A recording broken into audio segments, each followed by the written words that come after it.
Hey, my name is Max Kolo. I am an artist, animator, filmmaker, designer, etc. And this is the Photoshop Creator Games, where myself and a few other digital artists will be competing head-to-head by editing the same image.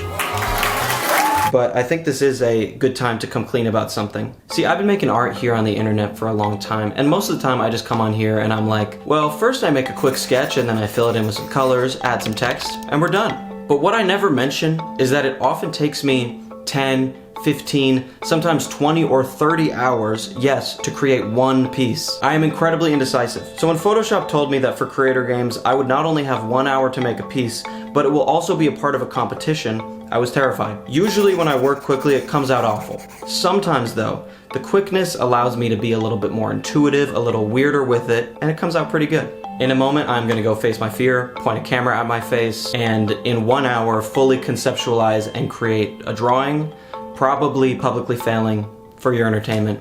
Let the games begin. All right, so here is our image. This is adorable. I know that I want to draw over this image. I'm not entirely sure what I'm gonna do, but it would be nice to have a little bit more space. So I'm gonna generative expand this.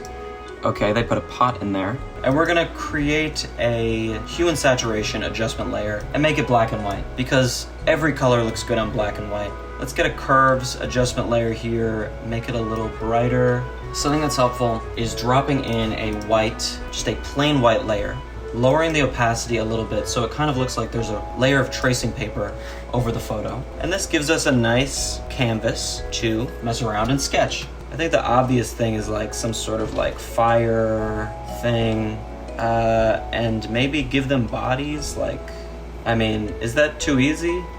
So this isn't even the rough layer. This is just a rough layer that we're gonna get down some of our ideas on. I'm not worrying about what it looks like. I'm just thinking about the composition. That's looking good.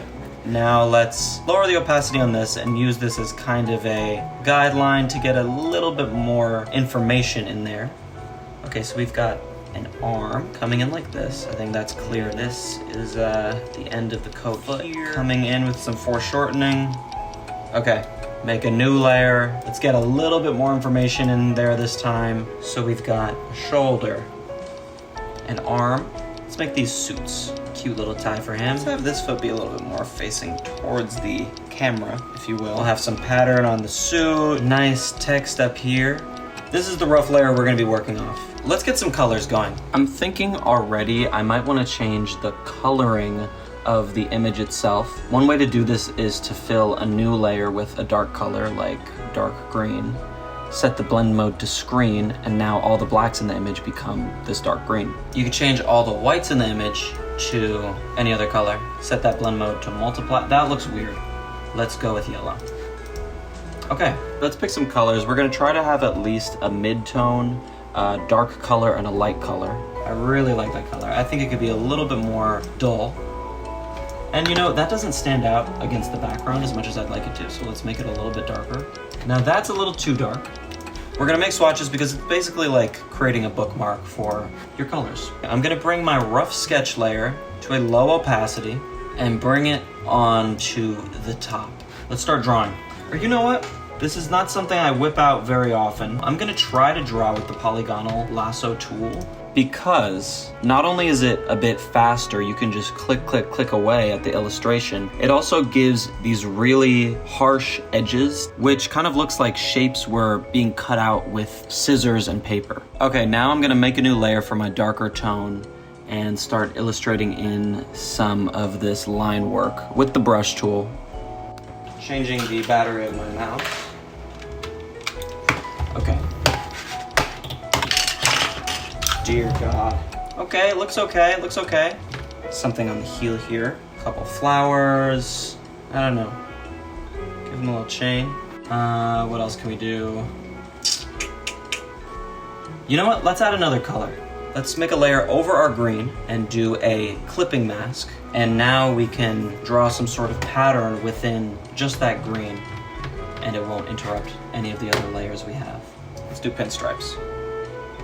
Maybe there's like a necklace on their ankles.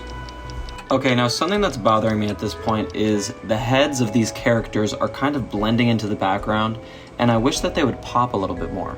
I'm gonna click on this layer that had our original image on it. I'm going to go to the object selection tool. I'm gonna select the dog, hold shift, also select the cat. I'll copy and paste that onto its own layer. Adjust the curves a little bit. Okay, that looks pretty good. I've only got about 10-ish minutes, so let's add some text in. It really doesn't matter what we write. Come on. Okay, I just gotta pick one. What if I free transformed it to be longer and then went in here and did a little warp effect? But you know what? I'm not loving how clean this text looks against the hand-drawn illustration. So why don't we use the polygonal lasso tool and make this look a little bit more handmade, making things look worse. It makes them look better. This might have been the wrong choice. It's taken me a while. I'm liking this, although I'm not loving the general composition of the feet is just looking a little bit off. And what I can actually do is I can select all of the layers of my color illustration, and I can free transform the entire illustration and kind of fill out the space a little bit better. And let's maybe draw in just a couple more details. We only have a few minutes to go. So maybe patches. Snake. Okay, we got a snake. Oh, what else? What else? What else? What else? Just fill out the negative space. Maybe like some stars like that. Maybe one right here. Maybe something like that. Okay, and I think the last thing we can do, add some paper textures. You could make these in Photoshop, but for the sake of time, I'm gonna add in these images that I have downloaded onto my computer already. All right, this is our image. I am going to let my eyes rest and then analyze this. Okay, it's been a couple days since I made this. I'm looking back at it, and I think it's okay. Conceptually, I've done better, but purely just from a visual standpoint, the colors, the composition, I don't think it looks so bad. I think I could have done without these stars here. I do really like the ankle necklaces. I mean, that might have been the play of the day. I also like how this cat and dog really have some distinct characters to them. It really looks like this cat is whispering some type of dark family secret. All in all, it's not as bad as I thought it would be. More importantly, it made me realize that it never really mattered. Even though Creator Games is a competition, art to me is never actually competitive. It's a personal journey that involves learning how to be playful and free. I encourage all of you watching to check out the rest of the series and, hey, maybe open up Photoshop and play around a little bit. Thank you for watching.